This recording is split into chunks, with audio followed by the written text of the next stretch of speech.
मेरे प्यारे बच्चों, कैसे हैं आप सब। आई होप आप सब ठीक होंगे और पढ़ाई कर रहे होंगे। बिल्कुल पढ़ाई तो करना बहुत ज़रूरी है अभी, क्योंकि आप लोगों का एग्ज़ाम बहुत नज़दीक है।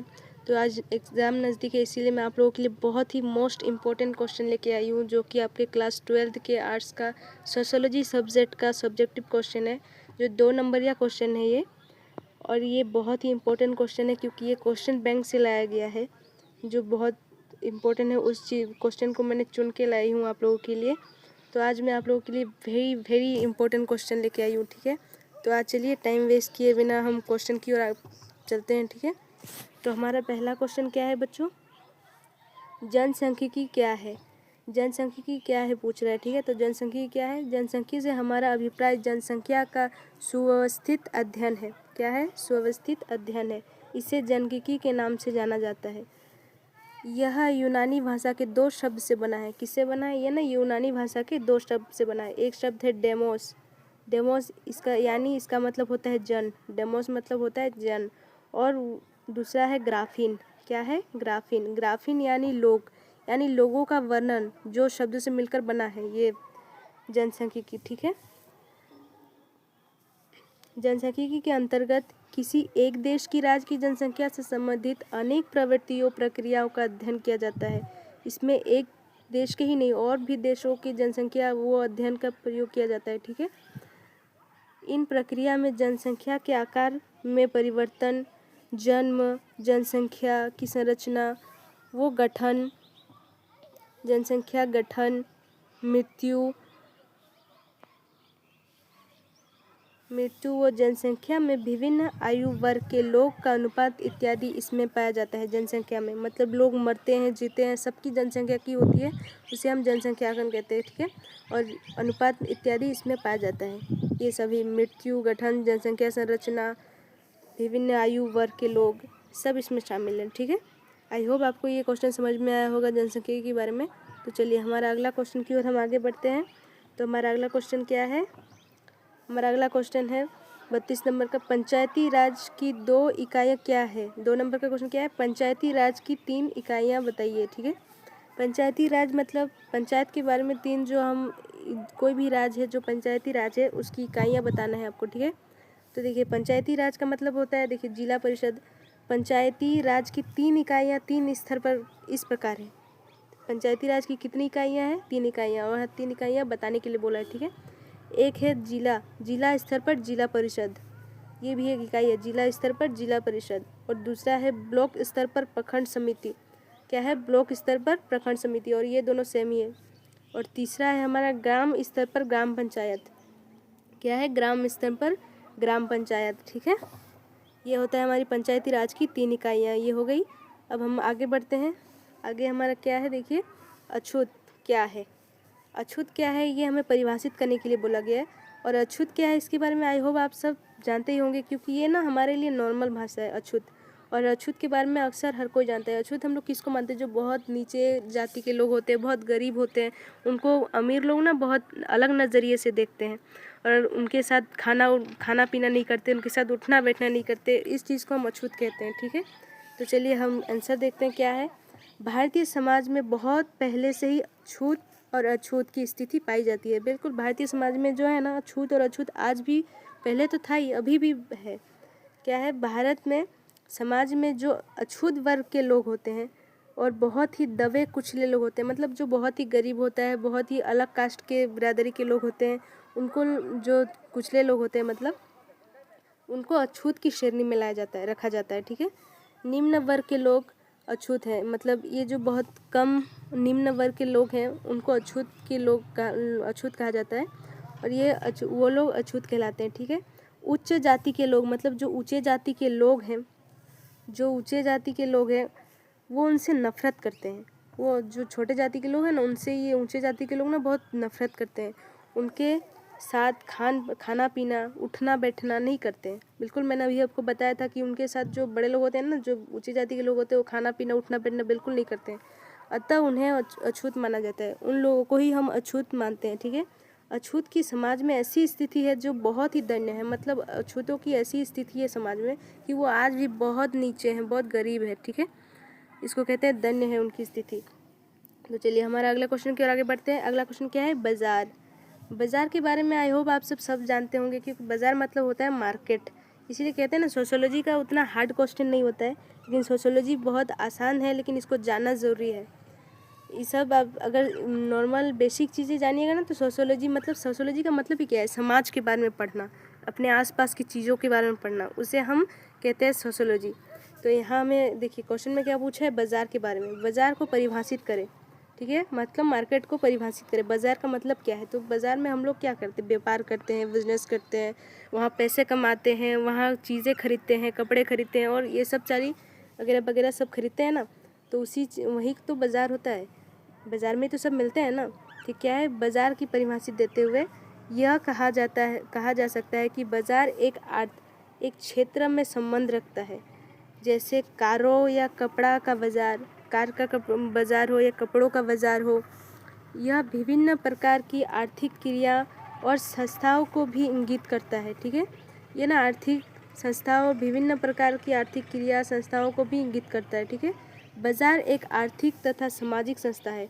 मतलब बाज़ार एक समाज की तरह है, और यहाँ आर्थिक संस्था मतलब यहाँ आर्थिक मतलब पैसे कमा सकते हैं, ऐसी जगह है बाज़ार। ठीक है, चलिए अब हमारा अगला क्वेश्चन की ओर आगे बढ़ते हैं। हमारा अगला क्वेश्चन क्या है, हमारा अगला क्वेश्चन है, देखिए, संस्कृतिकरण क्या है।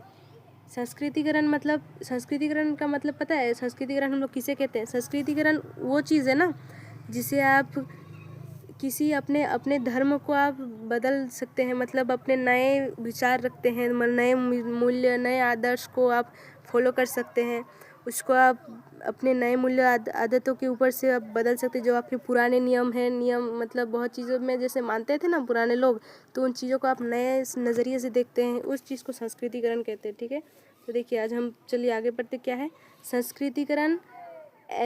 समाजशास्त्री जो थे ना हमारे, उन्होंने कहा था, समाजशास्त्री एन श्रीनिवास के अनुसार, संस्कृतिकरण वह प्रक्रिया है जिसके द्वारा कोई निम्न हिंदू जाति या कोई अन्य जाति अथवा कोई भी जाति के लोग समूह किसी उच्च प्राय दिग्गज जाति के दशा में है, अपने रीति रिवाज, कर्मखंड, विचारधारा और जीवन पद्धति को बदलता है ये संस्कृतिकरण। ठीक है, संस्कृतिकरण में नए विचार और मूल्य को ग्रहण किया जाता है।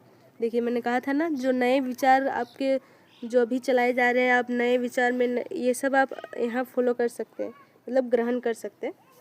संस्कृतिकरण नए और उत्तम विचार, आदर्श, मूल्य, आदत तथा कर्मखंडों एवं अपनी जीवन स्तर को ऊंचा परिमार्जित बनाने की क्रिया है। ये जो संस्कृतिकरण है ना, अपने जीवन को स्तर को ऊंचा और परिमार्जित बनाने की क्रिया है। ठीक है, आई होप आपको संस्कृतिकरण समझ में आ गया होगा। तो चलिए हम आगे बढ़ते हैं। हमारा अगला क्वेश्चन क्या है, हमारा अगला क्वेश्चन है, धर्म अल्पसंख्यक क्या है, धार्मिक अल्पसंख्यक क्या है, ये आंसर क्वेश्चन पूछ रहा है। ठीक है, तो ये मैं आपको समझा दूँ, धार्मिक अल्पसंख्यक का मतलब होता है जो किसी भी देश में जो कम धर्म के लोग होते हैं, जो मतलब कम जनसंख्या में जिस धर्म के लोग होते हैं, उस धर्म को हम अल्पसंख्यक कहा जाता है, धार्मिक अल्पसंख्यक। जैसे हमारे देश में क्या है, हिंदुस्तान में मुसलमान अल्पसंख्यक हैं, सिख हैं, ईसाई हैं, जैन हैं, बौद्ध है, ये सब अल्पसंख्यक हैं हमारे भारत में। तो चलिए हम देखते हैं क्या है। सामान्य बोलचाल की भाषा में भारत में जो लोग अल्पसंख्यक में हैं उन्हें अल्पसंख्यक कहते हैं। ठीक है, जो मतलब कम संख्या में है उन्हें हम अल्पसंख्यक कहते हैं। भारत में धार्मिक की दृष्टिकोण में बहुत से लोग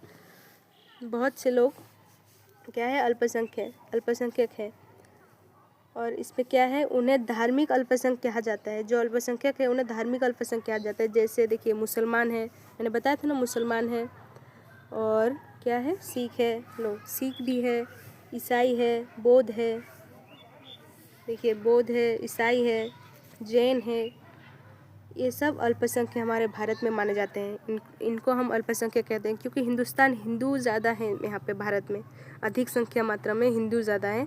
तो अल्पसंख्यक में आते हैं मुसलमान, सिख, ईसाई, बौद्ध, जैन, इन्हीं को हम अल्पसंख्यक मानते हैं। ठीक है, तो चलिए हमारा अगला क्वेश्चन की ओर आगे बढ़ते हैं। आई होप आपको अल्पसंख्यक धर्म के बारे में पता चल गया हो। अब हम आगे बढ़ते हैं। हमारा अगला क्वेश्चन क्या है, सांप्रदायिकता क्या है। देखिए बच्चों, इस सांप्रदायिकवाद ये जो है ना, ये हमारे भारत में आज भी एक बहुत बड़ी समस्या है, सांप्रदायिकतावाद। इसमें ना सब अपने धर्म को ऊपर में रखते हैं। बहुत ऐसे लोग ना अपने धर्म के बारे में इतना अच्छा सोचते हैं कि किसी और का धर्म अच्छा ही नहीं है, बस उन्हीं का धर्म अच्छा है, ऐसा उनको लगता है। वो अपने धर्म के आगे और किसी का धर्म को अच्छा नहीं मानते, सबके धर्म को अपने बराबरी में नहीं मानते हैं। इसमें मतलब देखिए अभी भी देखिए धर्म के चक्कर में हिंदू मुस्लिम में भी लड़ाई होता है, लड़ाई करने का, और जिससे हमारे देश में अशांति होती है। जो अल्प से ये सांप्रदायिकतावाद फैला रहे हैं ना, वो इसी से तो हमारे देश में अशांति उत्पन्न हुई है। हिंदू मुस्लिम में हर रोज़ लड़ाई होता है। इस चीज़ को ना हम लोग सांप्रदायिकतावाद कहते हैं। तो चलिए इसका आंसर देखते हैं क्या है। भारत में विभिन्न प्रकार की सामाजिक समस्या पाई जाती है, ठीक है, जिनमें से सांप्रदायिकतावाद भी एक बड़ी समस्या है। देखिए भारत में आज भी सांप्रदायिकतावाद एक बहुत बड़ी समस्या है। जब कोई व्यक्ति अपने विशेष जाति व धर्म तथा सांप्रदायिकतावाद के प्रति अधिक आस्था रखता है, अपने धर्म के प्रति वो अधिक आस्था रखता है, वो लगाव रखता है, और समाज के दूसरे लोगों को वो अपने बराबर में नहीं मानता, तो इसे सांप्रदायिकतावाद कहा जाता है, ठीक है। इसे क्या जाता है, सांप्रदायिकतावाद कहा जाता है। जो मतलब अपने धर्म के आगे और किसी के धर्म को नहीं मानता, वो अपनी बराबरी में नहीं मानता, उसे सांप्रदायिकतावाद कहा जाता है। अभी भारत में बहुत से वर्ग के लोग सांप्रदायिकतावाद से फैलाने का काम करते हैं। जैसे ना अभी बहुत से वर्ग के लोग ना सांप्रदायिकतावाद का फैलाने का कोशिश करते हैं। जैसे हिंदू वाले क्या करते हैं, हम लोग हिंदू हैं, मुसलमान को नहीं मानेंगे बोलते हैं। मुसलमान वाले बोलते हैं हम मुसलमान हैं, हिंदुओं को नहीं मानेंगे। ऐसे मतलब बहुत लोग धर्म के वो फैलाने की कोशिश करते हैं सांप्रदायिकतावाद को, और जिससे हमारे देश में अशांति उत्पन्न करता है। यही चीज़ है जो समाज में उत्पन्न करता है अशांति को, तो इसे हम क्या कहते हैं, सांप्रदायिकतावाद कहते हैं, ठीक है। आई होप आपको समझ में आ गई होगी कि सांप्रदायिकतावाद किसे कहते हैं। अब हम अगले क्वेश्चन की ओर आगे बढ़ते हैं, ठीक है। हमारा अगला क्वेश्चन है, और मेरे हिसाब से ये हमारा लास्ट क्वेश्चन है, जो बहुत ही इम्पोर्टेंट क्वेश्चन है, और ये 2024 में भी पूछा गया था, और मैं बताऊँ ये 2025 में भी पूछा गया था, ठीक है। तो ये हम चलिए देखते हैं। ये बहुत ही मोस्ट इम्पोर्टेंट क्वेश्चन है, क्योंकि ये सारे ही क्वेश्चन इम्पोर्टेंट है, क्योंकि ये मैंने क्वेश्चन बैंक से लाई हूँ मैं आप लोगों के लिए, जो बहुत आपके लिए लाभदायक होंगे आपके एग्ज़ाम के लिए। तो हमारा चलिए लास्ट क्वेश्चन क्या है, दबाव समूह क्या है। ये पूछ रहा है कि दबाव समूह क्या है, तो आंसर देखते हैं।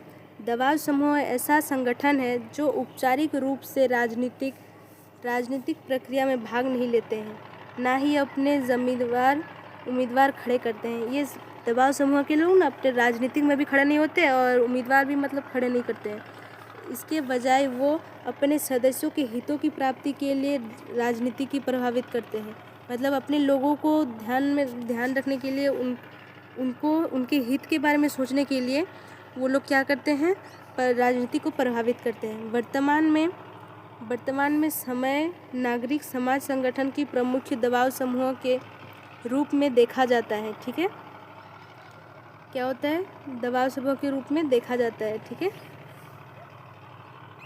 देखा जाता है। तो चलिए आई होप आपको आज का वीडियो बहुत अच्छा लगा होगा और समझ में आया होगा, जिस तरह से मैंने आप लोगों को समझाया होगा। आई होप आप लोगों को समझ में आया होगा मेरी चीज़ें। और बहुत ही इम्पोर्टेंट क्वेश्चन था, ये सारे क्वेश्चन बहुत ही आपके लिए बहुत इम्पोर्टेंट क्वेश्चन है। जो बच्चे ने बिल्कुल पढ़ाई नहीं की है वो ये वीडियो देख के ही अपने एग्ज़ाम में पास कर सकते हैं, ठीक है। ये मैं बहुत ही इम्पोर्टेंट क्वेश्चन है जो आपके लिए लेके आई हूँ। मेरे प्यारे बच्चों, प्लीज़ मैं रिक्वेस्ट करती हूँ आप लोगों से, मेरा वीडियो जितना हो सके शेयर कीजिएगा, लाइक कीजिएगा, मेरे चैनल को सब्सक्राइब कीजिएगा, प्लीज़ मुझे सपोर्ट कीजिएगा। मैं आप लोगों के लिए सारे सब्जेक्ट के क्वेश्चन आंसर लेके आऊँगी, ठीक है, सब्जेक्टिव ऑब्जेक्टिव सारे लेके आऊँगी।